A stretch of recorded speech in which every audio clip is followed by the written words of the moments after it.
दोस्तों ये तो सब जानते हैं कि सुदामा कृष्ण भगवान के परम मित्र थे, लेकिन वो भगवान के मित्र होते हुए भी इतने गरीब क्यों थे? दरअसल एक गरीब औरत भिक्षा मांगकर अपना जीवन यापन करती थी। एक बार उसे 5 दिन तक भीख मिली ही नहीं। ऐसे में वह पानी पीकर और प्रभु का नाम लेकर रहने लगी।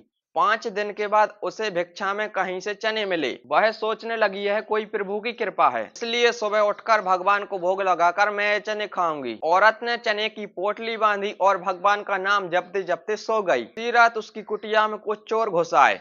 चोरों के कुछ हाथ नहीं लगा। आखिर में उनके हाथ चने की पोटली लग गई। सोने के सिक्कों की पोटली समझकर उन्होंने उसे उठा लिया। जब वह बूढ़ी औरत आवाज सुनकर उठी तो चिल्लाने लगी, जिससे गांव वाले जग गए और उन चोरों के पीछे भागने लगे। लेकिन हड़बड़ाहट में वो चोर एक बगल के आश्रम में छुप गए और चने की पोटली को भी वहीं गिरा दिया। बाद में जब औरत को पता चला कि केवल चने की पोटली ही गायब है, तब उसने श्राप दिया, जो भी उन चनों को खाएगा वो जीवन भर गरीब और दरिद्र ही रहेगा। अगले दिन कृष्ण और सुदामा जंगल जा रहे थे। तब गुरु माँ ने उन्हीं चनों को सुदामा को दिया। सुदामा तो थे ही ब्रह्म ज्ञानी, उनके लिए सब कुछ पता चल गया और सारे चने अकेले ही खा गए, जिससे वो गरीब हो जाए, उनके मित्र को कुछ ना हो।